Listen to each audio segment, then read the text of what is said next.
Y entonces a veces sentimos que con que dividamos, por ejemplo, una finca de 50 hectáreas en 4 apartos, ya estamos haciendo mucho. Y no se trata de eso, ¿verdad? Se trata de darle el mejor manejo al pasto que tenemos. Hacemos inversiones muy altas en pasto y a veces sucede que a los 3 años, 4 años, ya nos quedamos sin pasto porque no lo estamos manejando como debe ser. Entonces, esta charla de hoy trata de hacer un poquitito de conciencia de cómo debemos manejar los pastos y cómo influye la parte del cambio climático en todo esto. Entonces, bajo esos manejos que hablamos anteriormente, no estamos pastoreando los potreros como deberíamos. Entonces, por ejemplo, puede haber un subpastoreo, ¿verdad? Muchos de ustedes han visto esto, que sacamos el ganado y entonces después todo este material que está aquí se empieza, la gente dice, a pajonear. Y entonces cuando el rebrote viene y los animales entran de nuevo, cada día se va limitando más el acceso a un forraje de buena calidad. ¿Y qué es lo que la gente a veces tiene que hacer con esto? Pasarle hasta una motoguadaña para dejarlo bien bajo y que otra vez volver a empezar. Pero eso no debería de ser, ¿verdad? Si estamos planificando bien, eso no debería de ser. O al contrario, un sobrepastoreo, que es la foto de la derecha, y que mucha gente uno lo escucha decir, vea, cuando yo saco el ganado, cuando ya se vea la tierrita, ¿verdad? Entonces va a ser muy difícil que esos potreros se recuperen. Y vamos a tener muchas fincas con pasturas degradadas, ¿verdad? Aquí dice que el 50% de las pasturas de Latinoamérica tienen algún grado de degradación. Eso lo dijo Botero en el 2005. Pero eso es algo que yo creo que pasa a nivel país y a nivel de toda Latinoamérica. Entonces, aquí tenemos una ilustración de cómo crece la pastura en sistemas tradicionales, ¿verdad? Recuerden que les dije que hay ciertas partes del potrero donde los animales no llegan, entonces no se pastorea. Por alguna razón no les gusta esa parte del potrero. A veces tenemos un pastoreo moderado y eso es lo que sucede en el pastoreo continuo, que les dije que no hay tiempos de ocupación, no hay tiempos de recuperación definidos, ¿verdad? El ganado anda todo el tiempo por toda la finca y eso no es conveniente. Entonces, probablemente lo que yo estoy diciendo, todos lo sabemos, todos. Y esta lámina a mí me gusta mucho porque dice, ¿no están viendo la lámina? Sí, sí, se está viendo bien. Adelante. Sí, claro, perfectamente, Victoria. Sí, yo sí lo gracias. estoy viendo bien, Victoria. Entonces dice, estamos todos muy preocupados, ¿verdad? Y se ve que por acá está ¿verdad? Donde el barquito se va a ir por ahí. Y todos tienen cara de preocupados y tienen los brazos cruzados, pero muchas veces hacemos eso, de la preocupación no pasamos a la ocupación al resolver los problemas que tenemos. Entonces, aquí tenemos un gráfico de cómo es la producción de forraje de piso durante el año. Esto es para algunas zonas, ¿verdad? Porque hay zonas donde en estos meses lluviosos, en donde estamos, es cuando se da la mayor producción de pasto y es cuando está más disponible para el ganado. Hay otras zonas donde llueve tantísimo que los animales no pueden salir a pastorear. Y luego, en los meses en que hay menos disponibilidad, son los meses secos. Entonces nosotros tenemos que planificar de tal forma esa producción para que siempre haya disponibilidad. No es en la misma forma de cuando llueve o cuando está seco y dependiendo de la zona, pero sí se puede planificar con otro tipo de pastoreo. Y tenemos esta ilustración que dice cuánto produce una hectárea de pasto. Entonces, en la foto de la izquierda vemos que hay de 20 a 30 toneladas por año, ¿verdad? Y vemos ahí, y el ganado anda ahí comiendo un poquitito y paseando. Y con un pasto mejorado, entre 70 y 100 toneladas por año. Y eso es lo que tenemos que buscar. Entonces, hay algo muy importante y es maximizar, ¿verdad?, el aprovechamiento de las pasturas en su mejor momento. Y ese mejor momento es mucho antes de la floración, ¿verdad? Este es el momento en que nutricionalmente la planta está muy bien, tiene suficiente materia seca y es cuando va a ser mejor aprovechada por el animal. Ya cuando se pasa, ya va a ser muy difícil porque nutricionalmente va a bajar la calidad y eso va a hacer que nosotros lo que estamos haciendo es dando un pasto de mala calidad y solamente llenamos el animal, pero no lo nutrimos. Entonces, tenemos que convertirnos, ¿verdad?, en observadores, en productores que experimentan, en productores experimentadores, que conocen muy bien todo lo que pasa en su finca y lo que pasa en su pasto, para poder sacarle el mejor provecho. Esta es una raíz, ¿verdad?, de un pasto mejorado y es un sistema radicular muy profundo, está muy bien ramificado. Es un pasto que probablemente va a tener resistencia a la sequía, va a poder movilizar los nutrientes de mejor forma, va a absorber el agua muy bien.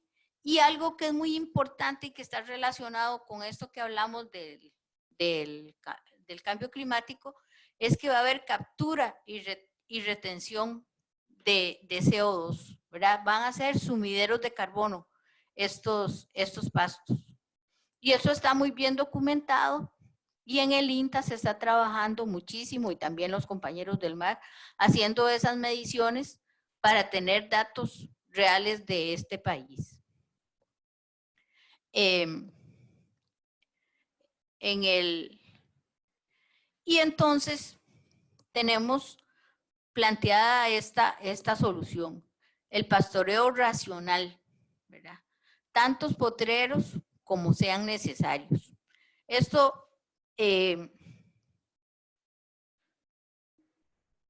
el pastoreo racional no hay tiempos fijos para el descanso de la pastura. Los tiempos son flexibles, adaptados a las condiciones de cada finca y al momento, ¿verdad? Y no necesariamente, o sea, la cantidad de biomasa no me va a determinar la calidad. Probablemente hay un momento en que hay muchísima biomasa, pero la calidad disminuye, que es lo que acabamos de ver después de que el pasto florea.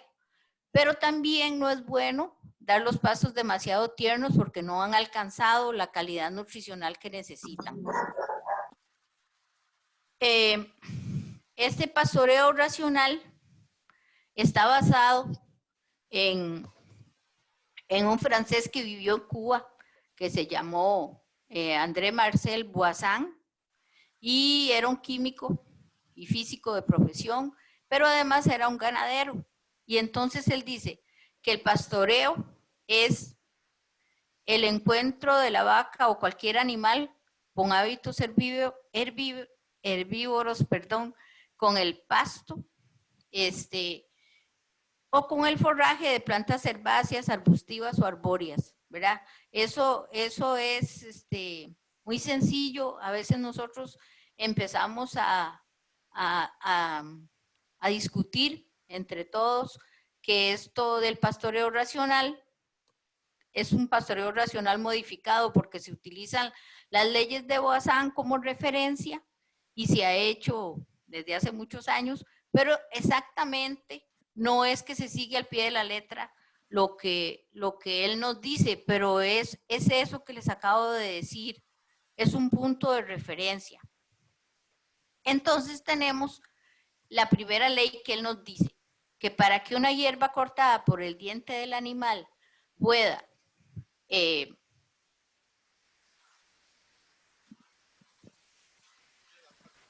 diente del animal corta, es la pasto rotacional.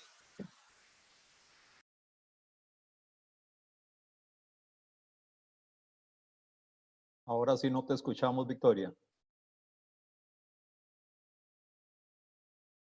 Y yo tampoco, Victoria.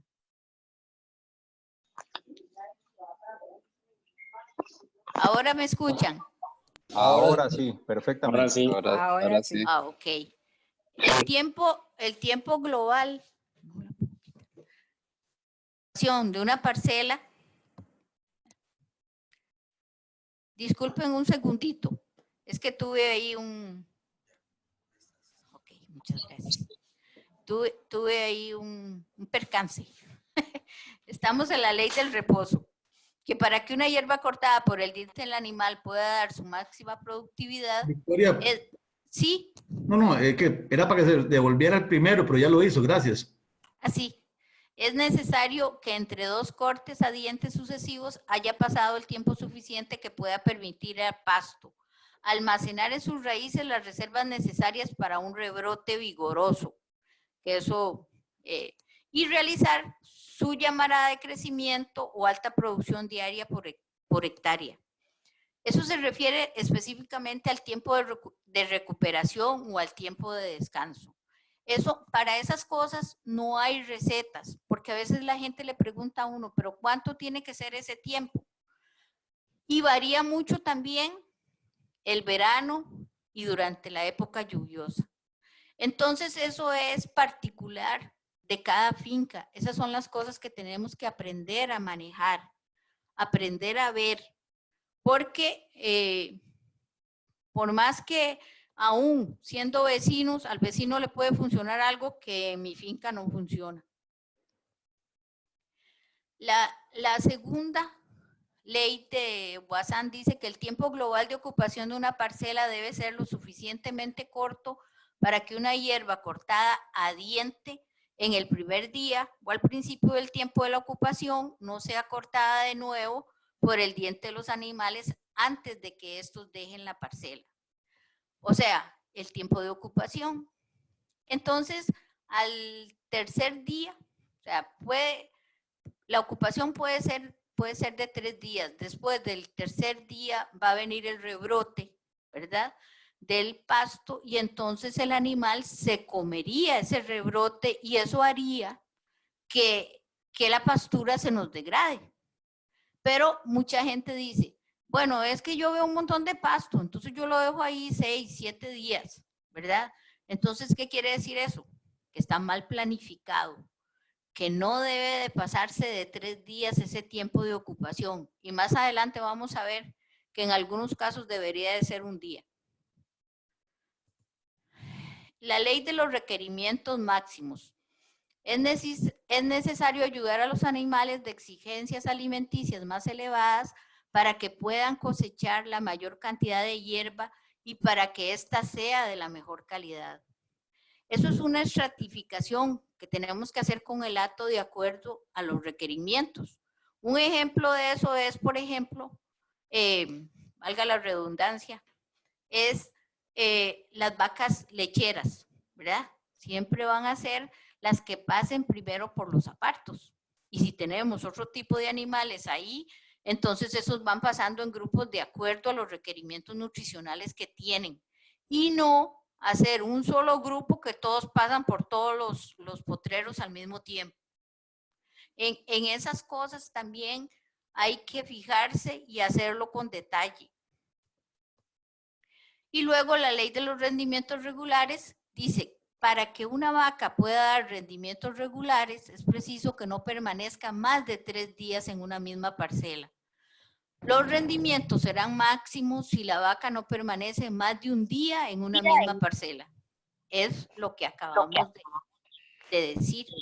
Lo ideal es un día de ocupación, ¿verdad? En el caso de las vacas lecheras, y creo yo que al final en el caso de todo, porque ahora la gente que está engordando novillos, por ejemplo, está haciendo divisiones para un día y les está yendo muy bien. Entonces creo que eso funciona para todos los animales. Hay cosas que hay que considerar, ¿verdad? El manejo de la pastura bajo este sistema exige flexibilidad.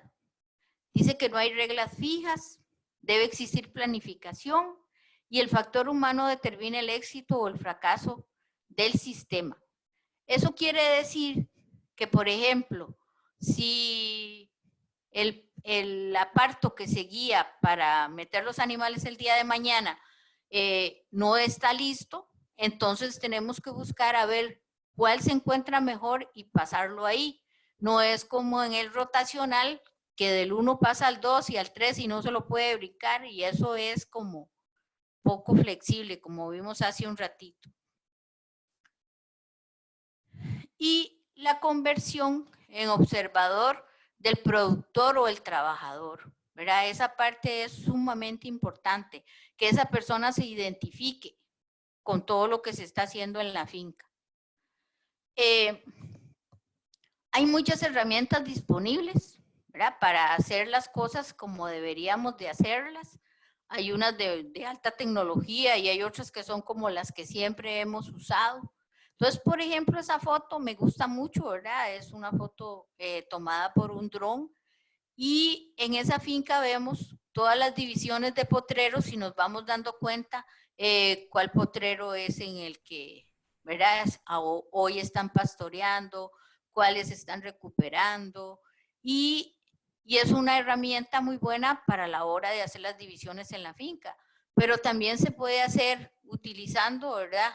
Algunos programas como el QGIS, el Google Maps, y puse aquí que a pie, ¿verdad? Porque todavía, donde no hay mucha tecnología, todavía los técnicos y los productores tienen que hacerlo a pie, o sea, con el croquis de la finca y ahí se hacen las divisiones. Aquí tenemos algunas comparaciones, ¿verdad? En un manejo convencional de pasturas hay pocos potreros y de tamaños diferentes. Luego vemos la misma finca un tiempo después con un manejo racional de pasturas. Hay muchos potreros y se trata que sean de tamaño semejante, ¿verdad? Que eso es otra de las cosas importantes. Lo que pasa es que en la parte plana es más sencillo hacer esas divisiones. En las fincas que tienen pendientes es un poquito más complicado, pero siempre se puede hacer.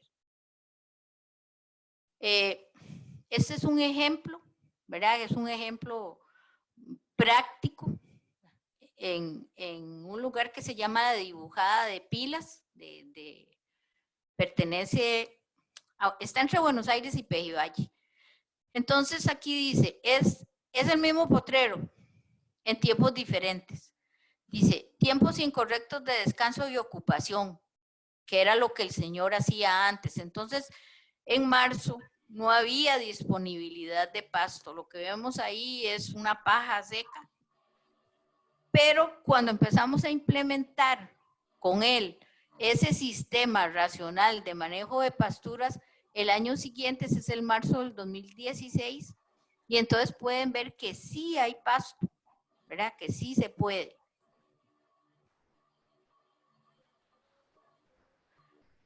En el manejo convencional, la rotación de los potreros es a tiempo fijo.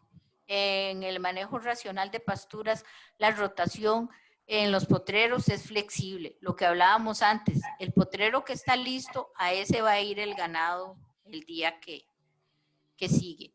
En un manejo convencional va a haber una ausencia de planificación alimentaria, probablemente, ¿verdad? La gente se espera hasta llegar al momento ese de que ya no tiene que comer el ganado y no saben qué hacer con esto.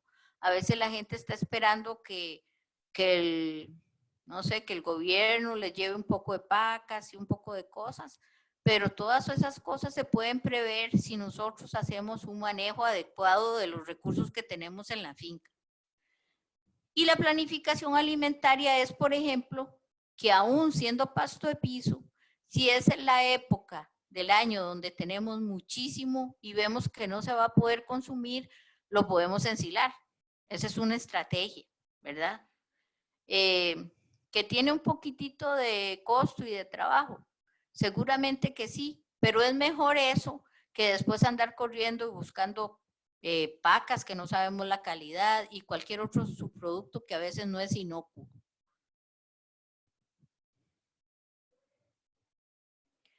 En el manejo convencional de pasturas hay ausencia o empirismo en la formación de los lotes, ¿verdad? Lo que yo les decía, va todo el ganado de un solo y va revuelto todo. En cambio, en el manejo racional hay una formación de lotes con base en criterios técnicos, o sea, cuáles animales tienen requerimientos más altos y cuáles tienen menos.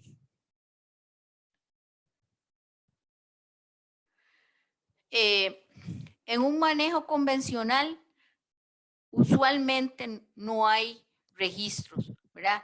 La gente se acostumbra a no llevar registros de nada, que eso pienso que es una limitante muy grande.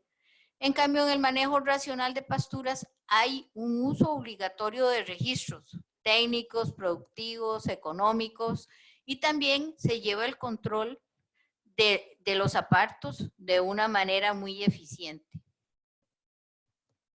En el manejo convencional hay personal sin entrenamiento. A veces yo recuerdo un productor de Naranjito de Quepos que mandaba mucho al muchacho que trabajaba con él a capacitarse y el muchacho llegaba, pero después se salía de la capacitación, se quedaba afuera y no le interesaba.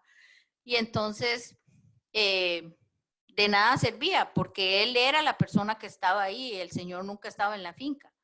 Entonces, tiene que ser una persona que le guste lo de la ganadería, que esté apuntado a llevar registros, a hacer ese manejo eficiente de las pasturas y de todo lo que hay en la finca. Aquí puse un ejemplo que nos daba el doctor Humberto Osorio, ¿verdad? Que ha venido muchas veces a Costa Rica y quiere mucho a los ticos. Y él dice que amor, libertad y potreros nunca son demasiados. Entonces, ese ejemplo, está la división de los potreros, ¿verdad? Que en el caso de él los está poniendo todos como del mismo tamaño. Y es lo que hablábamos, en una parte plana probablemente va a ser así. Una zona de descanso, ¿verdad? Donde hay saladero, agua, donde hay sombra para los animales, y también puso una parte de caña para las épocas difíciles hacer una suplementación. Ahí él puso que 100 metros cuadrados por animal por día. A veces hacemos esos cálculos aquí. 30 potreros de 1000 metros y la isla, que es así como se llama.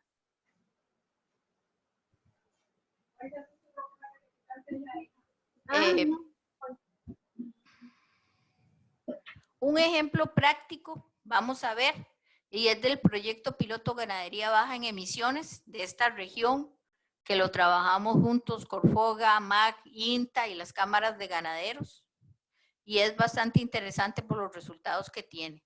Entonces, esta foto es del 2015.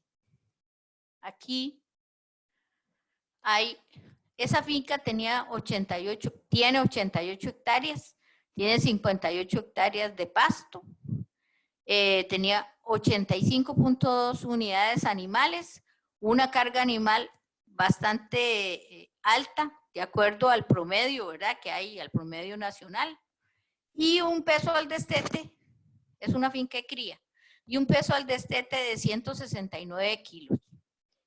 El número de potreros era 11. ahora, en el 2020, es la misma finca, ¿verdad? Con las 88 hectáreas, 58 de pasto. Unidades animales aumentaron a 102.9. El peso al destete subió a 208 kilogramos. Las unidades animales subieron un poco a 1.8 y el número de potreros son 68, ¿verdad? Entonces, esa finca es una de las fincas que utilizamos, de las fincas escuela de Corfoga, que estamos utilizando para capacitar productores y técnicos, y que hay datos, registros que demuestran que si usted cambia la forma de producir, si usted divide en apartos, utiliza cercas eléctricas, pastos mejorados, va a cambiar completamente el panorama de la finca. Y además, esta finca es de cría y ahora con todo ese cambio que se hizo, se pudo, ellos antes vendían los animales al destete, pero ahora los están engordando ellos. Esas son las unidades animales que subieron. Cuando hacemos esto, tenemos que pensar, ¿verdad?, cómo vamos a distribuir el agua, los saladeros, si el agua la tenemos que captar de una fuente, de un río, de una naciente, y qué sistema vamos a utilizar. Los saladeros, este es un saladero muy sencillo y hechizo, ¿verdad? La sal y los minerales siempre tienen que estar a libre consumo. Y cuidar las fuentes de agua, ¿verdad? No hacer eso de llevar todos los animales a tomar agua ahí, sino que hacer un sistema eficiente para la distribución de agua y para cuidarla. Este es un ejemplo, ¿verdad?, de un bebedero grande donde van todos los animales. Lo de las cercas, la utilización de cercas eléctricas, ¿verdad?, que son más baratas que cualquier otro tipo de cerca. Nosotros hicimos unos costos y 1 kilómetro de cerca tradicional con poste muerto cuesta 3 millones de colones, ¿verdad? Nunca va a ser el costo de una cerca eléctrica para una finca completa. Y la cerca eléctrica se puede mezclar, ¿verdad?, con cerca viva para tener arbustitos que después se pueden podar y dárselo a los animales. En esta foto podemos ver que hay un hilo de alambre que son ovillos de engorde, porque a veces la gente tiene ciertos tabú, digo yo, que creen que la cerca solo sirve para el ganado de leche, que los novillos se las van a saltar, y no es así. Funciona en cualquier sistema que tengamos de producción. Hay cercas móviles, ¿verdad? Cercas eléctricas móviles. Entonces, hay una gama muy grande de cercas que podemos utilizar en la finca. Esta foto me encanta porque aquí está el botón de oro que yo quiero mucho. Entonces, aquí hay una cerca eléctrica, ¿verdad?, que no deja que las vacas pasen a comer el botón de oro de aquel lado que no está listo, solamente el pasto y el del otro lado. Entonces, ¿cuáles son esas acciones de mitigación al cambio climático cuando hacemos un uso racional de las pasturas? Es que la digestibilidad, ¿verdad?, de los pastos va a aumentar. Cuando los animales comen mejor, entonces, ¿qué sucede? Disminuyen las emisiones de metano. Además, va a haber captura y retención de CO2 porque se van a sembrar árboles, los pastos mejorados demostraron, como ustedes pudieron ver en la foto aquella de las raíces, que se puede, capturan carbono, que son sumideros de carbono, y entonces eso ayuda mucho a todo el sistema finca.